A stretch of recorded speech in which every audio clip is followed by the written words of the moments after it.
295A 295C تو میں بالکل انکاری نہیں. میرا بالکل مقصد یہ نہیں تھا کہ میں 295A یا 295C جس رسالت کے تحت یہ لگتی ہے کہ میں اس کا انکاری ہوں, نہیں, ایسا بالکل ہرگز نہیں ہے. میں دل و جان سے قانون ناموس رسالت کو تسلیم کرتا ہوں. جو شخص بھی اللہ اور اس کے رسول صلی اللہ علیہ وسلم کی توہین کرتا ہے وہ واجب القتل ہے. 295 پر فلم کو لانچ کرتے ہوئے اس کی مشہوری کرتے ہوئے میرے منہ سے لا علمی کے طور پہ جو غلط الفاظ نکلے ہیں, میں اللہ اور اس کے رسول صلی اللہ علیہ وسلم کی بارگاہ میں کھڑا ہو کے معافی مانگتا ہوں اور توبہ کرتا ہوں. ابھی اگر یہاں تک دیکھا جائے تو ہمارے سامنے کوئی ایسی چیز نہیں آئی, کوئی ایسی کلپ نہیں آئی جو اس کی گستاخی ثابت کرے. لیکن سوال یہ ہے کہ اس نے اپنے منہ سے بولا 295C. بھائی مجھے بھی نہیں تھا پتا کہ توہین رسالت کی دفعہ کا نام 295C ہے. مطلب کیا اسے پتہ ہی نہیں تھا کہ 295C نام کی کوئی دفعہ بھی ہے؟ تو اس کے منہ سے وہ نکلی کیسے؟ رجب بٹ نے خود کہا ہے میرے اوپر 295C, یا یہ بات نہیں سمجھ آئی. بس اس کے اوپر 295A 295C دونوں میں سے کوئی پرچہ نہیں ہے اس کے اوپر.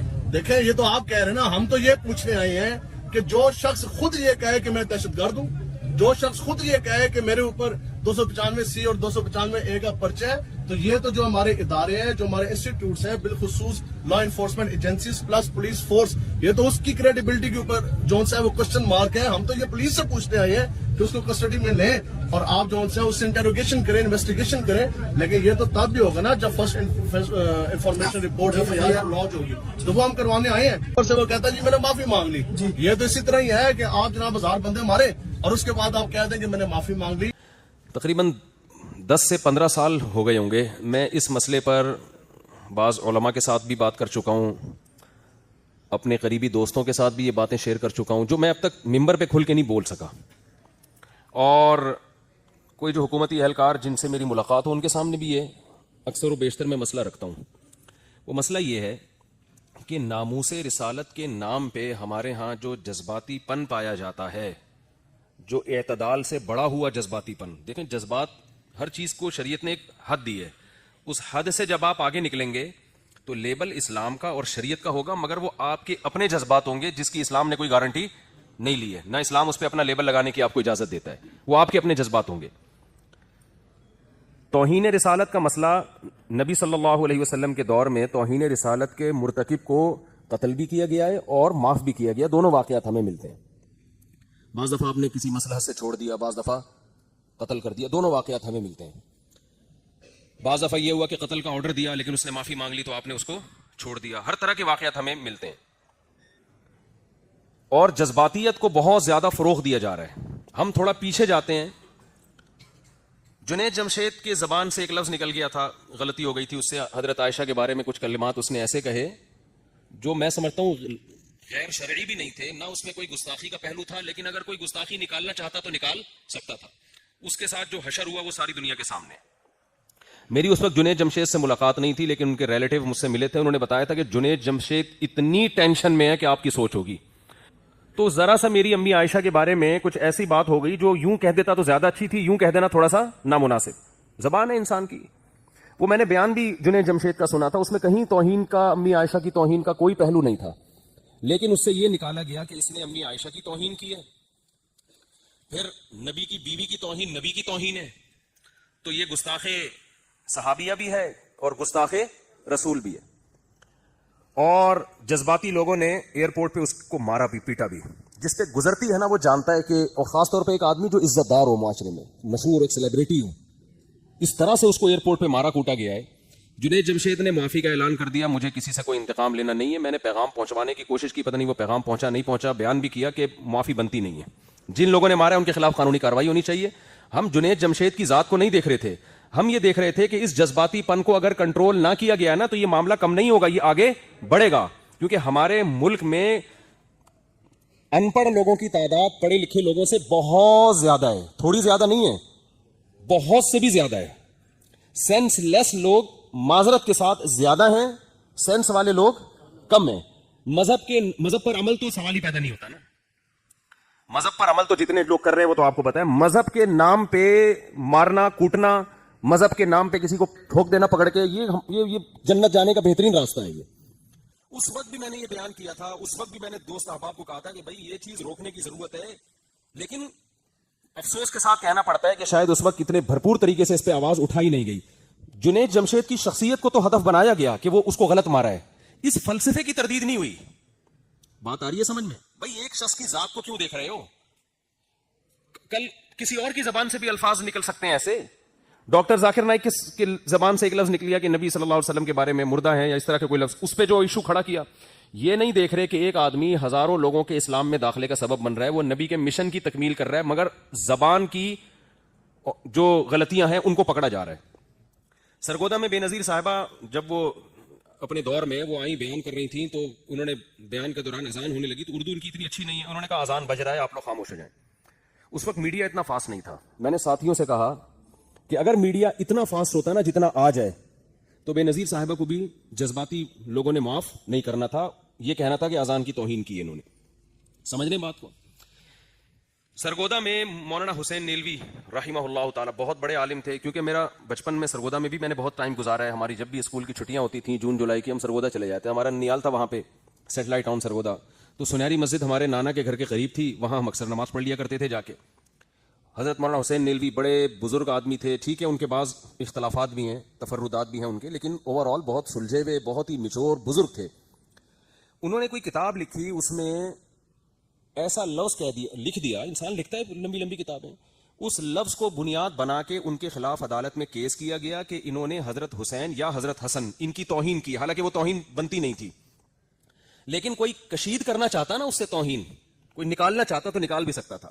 جج چونکہ وہ پہلے سے ہی, بعض دفعہ جج بھی اپنی وہ دشمنی نکال رہے ہوتے ہیں, اس نے اہل بیت کی توہین کا کیس بنا کے مولانا حسین نیلوی صاحب کو جیل میں بند کر دیا اور ان کا جنازہ جیل سے اٹھائے. اب آپ بتاؤ کس قدر بدبختی کی بات ہے, ایک آدمی جو ساری زندگی اہل بیت کا دفاع کرتا رہا, نبی کی حدیثوں کا دفاع کرتا رہا, اسلام کی ترویج کا ذریعہ بنا, انتہائی تھوڑی تنخواہ میں, دیوبند سے فارغ تھے وہ, ہمارے شیخ حضرت مفتی رشید احمد صاحب رحمہ اللہ تعالیٰ کے کلاس فیلو تھے, اور مفتی رشید احمد صاحب کہا کرتے تھے ان کے بارے میں یہ شخص پیدائشی شریف معلوم ہوتا ہے, یعنی مزاج میں شرافت نہیں ہوتی, نرم خو, نرم مزاج اور علم کے سمندر تھے وہ, فقہی بصیرت ہر لحاظ سے, اور پرہیزگار. اتنی تھوڑی تنخواہ میں اتنے بڑے عالم نے ایک سرگودا کی ایک چھوٹی سی مسجد میں امامت کر رہے تھے, کوئی دنیا کی محبت نہیں, ذرا سے قلم کے کو بنیاد بنا کے اہل بیت کا گستاخ قرار دیتے اور جنازہ جیل سے اٹھا ہوگا. تو میں جب 8ویں کلاس میں پڑھا کرتا تھا, کیونکہ میں تو یہ سب چیزیں بہت عرصے سے دیکھ رہا ہوں نا, اس وقت سے میں یہ کہہ رہا تھا کہ مذہبی حلقے کو بھرپور آواز اٹھانی چاہیے کہ اس مسئلے کو واضح کریں کہ قتل کرے گا کون. نمبر 2, گستاخی کی ڈیفینیشن کیا ہے؟ سمجھ میں آ رہی ہے بات کہ نہیں آ رہی؟ گستاخی کی ڈیفینیشن کیا؟ گستاخی کی ڈیفینیشن میں اور آپ نہیں کریں گے, یہ لاء میں لکھی بھی ہونی چاہیے, قانون میں لکھی بھی ہونی چاہیے, لوگوں کو پتا ہونا چاہیے کہ گستاخی کا مطلب کیا ہے, اور پھر اس کی بھی مزید کچھ تفصیلات ہو جو میں انشاءاللہ بھی آپ کو بتاتا ہوں. میں جب 8ویں کلاس میں پڑھا کرتا تھا, ایک واقعہ ہمارے سامنے آیا کہ کہیں سیرت کانفرنس ہو رہی تھی, اس سیرت کا پوسٹر کسی نے کسی کے گھر پہ لگا دیا, گھر کی دیوار پہ, نیچے نالا بہ رہا, دیہاتوں میں ایسا ہوتا ہے نا, نالے بہ رہے ہوتے ہیں گندے پانی کے. یہ صاحب جب گھر سے باہر نکلے, انہوں نے کہا یار یہ میرے گھر کے باہر پوسٹر کیوں لگا ہوا ہے؟ انہوں نے پوسٹر پھاڑ دیا, پوسٹر پہ نبی کا نام لکھا ہوا ہے, وہ کاغذ گر گیا نالی میں. اس بندے کی قطعاً نبی صلی اللہ علیہ وسلم کے نام مبارک, نام مقدس کو نالی کی نظر کرنا نہیں تھا, وہ پوسٹر کو دیکھ رہا ہے کہ یار میرے گھر کی دیوار کیا ہو رہی ہے, خراب ہو رہی ہے. لوگوں نے کیا کیا جی, گستاخ رسول کے کیس میں محترم کو عمر قید کی سزا میں اندر کر دی. 47% اس کیس میں جو لوگ اندر ہوئے ہوئے ہیں نا, وہ مسلمان ہیں جو عاشق رسول ہیں. سمجھ میں آ رہی ہے بات؟ جن پہ گستاخ رسول کا الزام لگائے اور اس الزام کی بیس پہ وہ کہاں ہیں, جیل کی کوٹریوں میں ٹائم گزار رہے ہیں, جس میں علماء بھی ہیں, جس میں عاشق رسول بھی ہیں, جو حاشا وکلا کبھی سوچ بھی نہیں سکتے کہ ہم نبی کی گستاخی کریں گے, لیکن جس نے اپنی ٹھڑک پوری کرنی ہوتی ہے, کسی سے دشمنی نکالنی ہوتی ہے, کسی بھی بات کو بنیاد بنا کے وہ گستاخ رسول کا فتویٰ لگا کے کیا کر دیتا ہے. دوسری بات یہ, یعنی پہلی بات تو یہ گستاخی کی ڈیفینیشن تو واضح ہونی چاہیے نا. اب یہ جو سیالکوٹ میں بندے کو لوگوں نے پکڑ کے مارا ہے, جو سری لنکن تھا, اس کو نبی کی گستاخی سے کیا ملنے والا تھا بھائی؟ یہ تو کمپنی کا مینیجر تھا, اور اس کے بارے میں جو ہمیں خبریں پہنچی ہیں, انتہائی ایمانداری کے ساتھ ایک کمپنی چلا رہا ہے.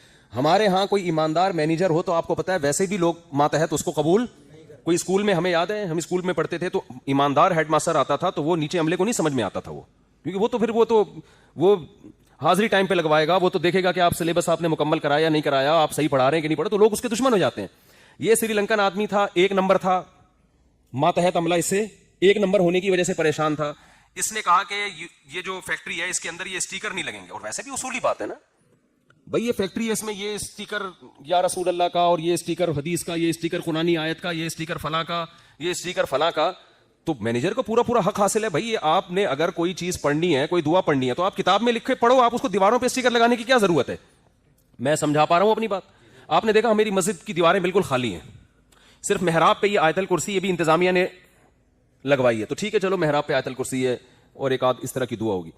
تو اگر کوئی شخص یہ کہتا ہے کہ فیکٹری کے اندر دیواروں پہ کسی بھی قسم کا کوئی پمفلیٹ, کوئی اسٹیکر نہیں لکھا ہوگا, تو یہ کوئی غلط چیز نہیں ہے. میں یقین سے کہہ سکتا ہوں کہ اگر میری کوئی فیکٹری ہو تو میں بھی اس چیز کو برداشت نہیں کروں گا. بھائی ہر چیز کا ایک موقع ہے نا.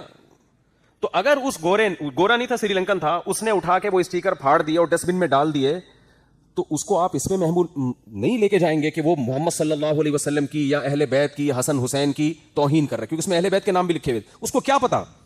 اس بات کا 99% امکان ہے کہ وہ عربی یا اردو نہیں جانتا. دوسرا, ہر قوم میں نا ادب کا معیار دوسرے سے مختلف ہے. بعض لوگوں کے ہاں, ہم نے عیسائیوں کو دیکھا ہے, وہ بائبل بغیر وضو پکڑتے ہیں. وہ بائبل کو زمین پہ سعودی عرب میں دیکھ لو نا, سعودی عرب میں عرب کیا کرتے ہیں کہ آپ قرآن پڑھ رہے ہو, وہیں زمین پہ رکھ کے چلے جائیں گے. ان کے عرف میں اس کو بے ادبی نہیں سمجھا جاتا. اب کیا آپ یہ کہو کہ عرب گستاخ قرآن ہوتے ہیں؟ بھائی وہ قرآن پڑھ کے روتے ہیں, ہم نے دیکھا ہے عربوں کو پھوٹ پھوٹ کے رو رہے ہوتے ہیں. اتنی جو نیک عرب ہیں, عرب میں جو نیک لوگ ہیں, اتنا روتے ہیں. میں عربوں کے ساتھ میں نے بہت ٹائم گزارا ہے, ایسے روتے ہیں آدمی کی عقل حیران ہو جاتی ہے. لیکن جب قرآن رکھنا ہوتا ہے, جس کرسی پہ بیٹھے ہوتے ہیں نا, اسی کرسی پہ قرآن رکھ کے چلے جاتے ہیں. ہم ان کو گستاخ نہیں کہہ سکتے, اس لیے کہ ان کے عرف میں اس کو گستاخی نہیں سمجھا جاتا. ایک سری لنکن اگر ایک اسٹیکر جس پہ نبی کا نام لکھا ہوا ہے وہ اس کو پھاڑتا ہے, اس نیت سے نہیں کہ میں نبی کی توہین کر رہا ہوں, اس نیت سے کہ میں دیواروں پہ اسٹیکر برداشت نہیں کروں گا, اٹھا کے ڈسٹ بن میں ڈال دیتا ہے, وہ اس عمل کو توہین سمجھتا ہی نہیں ہے. تو یہاں جذباتیت میں یہ سب کچھ ہو رہا ہے کہ توہین کی ڈیفینیشن کیا ہے, اس ڈیفینیشن کو ڈیفائن کرنے کی بہت زیادہ بولو بھائی ضرورت. اور چلے ایک اور واقعہ سنا دیتا ہوں. حضرت مولانا طارق جمیل صاحب نے کچھ وقت پہلے بیان میں کہا کہ یوسف علیہ السلام کو معاذ اللہ, مجھے تو یہ بولتے ہوئے ڈر ہی لگ رہا ہے کہ لوگ مجھ پہ گستاخی کا فتویٰ نہ لگا دیں. انہوں نے بتایا کہ حضرت یوسف علیہ السلام کو معاذ اللہ جوتوں کا ہار ڈال کے اور اس طرح کر کے گدھے پہ گھمایا گیا مصر میں. ان پہ فتویٰ لگ گیا کہ یہ پیغمبر کے گستاخ. ہم نے اس وقت زیادہ وضاحتی بیان نہیں دیا کہ اس مٹی ڈالو اس مسئلے پر, ورنہ اصولی طور پر جن لوگوں نے اس موقع پر مولانا طارق جمیل صاحب کو گستاخ کہا, ان کو امام قرطبی کو, امام فخر الدین رازی کو گستاخ کہنا چاہیے تھا, جس تفسیر میں یہ واقعہ لکھا ہوا ہے. اب امام قرطبی تو اتنے بڑے مفسر ہیں نا کہ اگر آپ ان کو گستاخ رسول کہہ دو تو لوگ مانیں گے نہیں اس بات کو. فخر الدین رازی اتنے بڑے مفسر قرآن ہیں, وہ اگر اس کو ان کو آپ گستاخی, یہ ایسے ہی ہے نا جیسے فضائل اعمال کے بارے میں کہ یہ کرامات شرکیہ ہیں, تو فضائل اعمال تو کسی کتاب سے لے رہی ہے نا, تو وہ مصنف کو کیوں مشرک نہیں کہہ رہے آپ پھر؟ مولانا طارق جمیل صاحب نے ایک واقعہ نقل کیا ہے. خدا نہ خواستہ یوسف علیہ السلام کے گلے میں معاذ اللہ نقل کفر ہار پہنایا تھوڑی ہے. اگر وہ ہار پہنا رہے ہوتے تو ہم ان کو کہتے کہ گستاخی رسول نبی کی گستاخی کر رہے ہیں. وہ ایک واقعہ جو کتابوں میں لکھا ہوا ہے نقل کر رہے ہیں. آپ صرف یہ کر سکتے ہیں کہ آپ یہ بتا دیں کہ بھئی یہ واقعہ مستند نہیں ہے.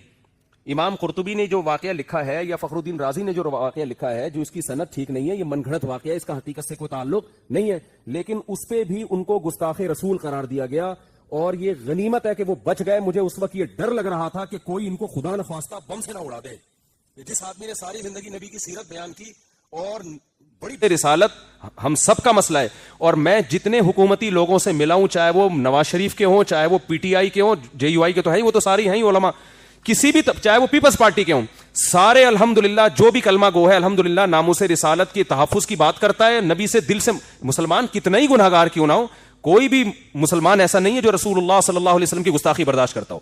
تو اس میں کچھ لوگ فنٹر بنے ہوئے ہیں, وہ سمجھتے ہیں یہ جتنے ہمارے اسمبلیوں میں لوگ بیٹھے ہوئے یہ گستاخ رسول کو سارے سپورٹ کرتے ہیں, یہ سارے جو ہے نا قانون کو تبدیل کرنا چاہتے ہیں. قانون کی تبدیلی کی باتیں ہوتی ہیں, بیرونی دباؤ ہوتا ہے, لیکن ایسا نہیں ہے کہ کوئی بھی ان میں دل سے راضی ہو کہ ان کو کیا فائدہ ہے اس قانون کے ہونے نہ ہونے سے. تو جذباتیت سے ہٹ کے بات کرنی پڑے گی. یہ جو زبانیں لڑکتی ہیں, فوراً گستاخی کا فیصلہ, فوراً گستاخی کا فتویٰ, یہ بہت خطرناک معاملہ ہے. یہ نبی صلی اللہ علیہ وسلم کی تعلیمات نہیں ہے. آپ جب قانون اس طرح کا ایسی حساس معاملے میں ہاتھ میں لیں گے تو میرے بھائی اس سے کوئی خیر نہیں پھوٹے گی. اور کچھ لوگ بند کمرے میں بیٹھ کے یہ سمجھتے ہیں کہ نہیں ایسا ہونا چاہیے. جب آپ دنیا میں پھریں گے, چلیں گے, آپ نے جب ملک کو بھی چلانا ہے نا, جب آپ اس سطح پہ جا کے سوچیں گے تو پھر آپ کی رائے 100% چینج ہو جائے گی. بستر پہ لیٹے ہوئے ہو, بند کمرے میں بیٹھے ہوئے, تو اڑا دو ادھر, اس کو اڑا دو, سالے کو اس کو بم سے اڑا دو, اس کو یوں کر دو, کرتے رہو, آپ کا کیا جا رہا ہے اس کی. تو جب قانون چلانے ہوتے ہیں تو ملک کو ترقی کی راہ پہ گامزن کرنا ہوتا ہے تو بین اسلامی حالات بھی دیکھے جاتے ہیں کہ آپ اتنے فنڈر بننے کی کوشش نہ کرو کہ جیسے آپ دنیا میں سب سے بڑی پاور آپ ہی ہو، اور اس میں کسی دوسرے ملک کے شہری کو مار دینا یہ ہلکا جرم نہیں سمجھا جاتا، یہ بہت بڑا جرم سمجھا جاتا ہے پوری دنیا میں کہ آپ کے ملک پاکستان ابھی گرے لسٹ سے نکالنے کی کوشش ہو رہی تھی، اس کے بعد اب آئندہ پتہ نہیں کیا ہوتا ہے. تو اس جذباتیت کو ختم کرنے کی ضرورت ہے، نہ یہ اسلام کے مطابق ہے اور نہ یہ نبی کی سیرت ہے. چند دن پہلے میں طلبہ کو حدیث پڑھا رہا تھا، بخاری مسلم کی حدیث ہے، رسول اللہ صلی اللہ علیہ وسلم کے دور میں مسجد میں ایک دیہاتی آیا اور کھڑے کھڑے مسجد میں پیشاب کرنے لگا. دیہاتی لوگ زیادہ ادب و آداب سے واقف نہیں ہوتے، تو صحابہ دوڑے اس کو، یہ نہیں کہ قتل کرنے کے لیے، پکڑنے کے لیے. نبی نے پکڑنے سے بھی روک دیا کہ نہیں. وجہ اس کی ہے کہ جب کوئی پیشاب کرنا شروع کرتا ہے اس کو درمیان میں روکنا ممکن نہیں ہوتا. اب ہو رہا ہے تو کرنے دو اس کو. اور آپ نے کیا فرمایا؟ انما بعثتم میسرین، اللہ نے تمہیں آسانیاں پیدا کرنے والا بنا کے بھیجا ہے، مشکل میں لوگوں کو ڈالنے کے لیے پیدا نہیں کیا اللہ نے. تو کتنی زبردست ترغیب. بھائی ایک دیہاتی ہے، وہ مسجد کے آداب سے واقف. ہم اگر مسجد نبوی ہے بھی کون سی بتاؤ ہم ہوتے تو ہم تو گستاخے، پہلے تو مسجد نبی کی گستاخی کا فتویٰ لگتا ہے، اور مسجد نبی کی گستاخی حقیقت میں کس کی گستاخی ہے؟ نبی کی گستاخی ہے. میرا خیال ہے نبی کے منع کرنے سے پہلے اس کا انا للہ ہو چکا ہے. تو آپ صلی اللہ علیہ وسلم نے فرمایا کہ اس کو کرنے دو پیشاب. جب کر لیا تو پھر آپ نے اس کو محبت سے بلایا، سمجھایا کہ یہ مسجد اس کی جگہ نہیں ہے. کرنے دیا پورا کہ بھئی اب آدھا نہیں روکے گا. تو غیر مسلم بھی جو اسلام کو نہیں جانتا ہے اس کے لیے اصول کچھ اور ہیں، مسلمان کے لیے اصول کچھ اور ہیں. اس کو کیا پتا کہ یہ اسٹیکر ان کے ہاں ڈسٹ بن میں پھینکنا گستاخی سمجھا جاتا ہے ان کے ہاں.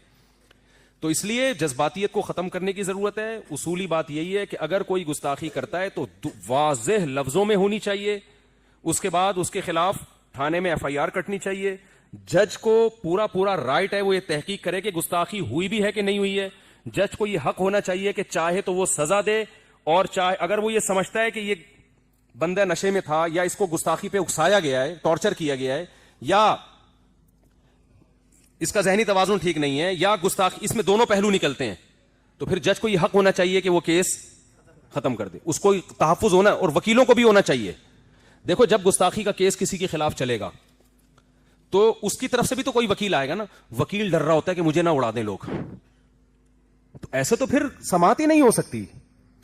بھائی جس آدمی پہ دعویٰ کیا لوگوں نے کہ اس نے نبی کی گستاخی کی ہے تو کیس عدالت میں چلے گا نا. تو کیس چلنے کے لیے ضروری ہے کہ ایک عوام کی طرف سے نمائندہ اور ایک نمائندہ اس کی طرف سے بھی ہو. اس کی طرف سے نمائندہ بنتے ہوئے لوگ ڈر رہے ہوتے ہیں کہ ہمیں بم سے اڑا دیں گے لوگ. گستاخ ہے یہ بھی پہلے ثابت کرنے دو کہ گستاخ ہے بھی کہ نہیں ہے. تو اس لیے اللہ کا واسطہ کچھ جذباتی پن کو ختم کریں، اور یہ جو نعرے اور جذباتی تقریریں، اس سے قوم کو کوئی فائدہ ہونے والا نہیں ہے. اپنے اندر کچھ تحمل پیدا کریں. نبی کی سیرت ہمارے سامنے، وہ پیشاب کر رہے ہیں، آپ صلی اللہ علیہ وسلم کو بلا کے محبت سے سمجھایا. تو زبان سے کیا لفظ کوئی نکال رہا ہے، غلطی سے نکلا ہے، جان کے نکلا ہے تو اس کا صحیح مطلب بھی ہو سکتا ہے، غلط مطلب بھی ہو سکتا ہے. یہ ساری تفصیل کے بعد جا کے فیصلہ کیا جائے گا، اور یہ فیصلہ آپ نہیں کریں گے. یہ کون فیصلہ کرے گا؟ یہ جج فیصلہ کرے گا. لمبی بات ہو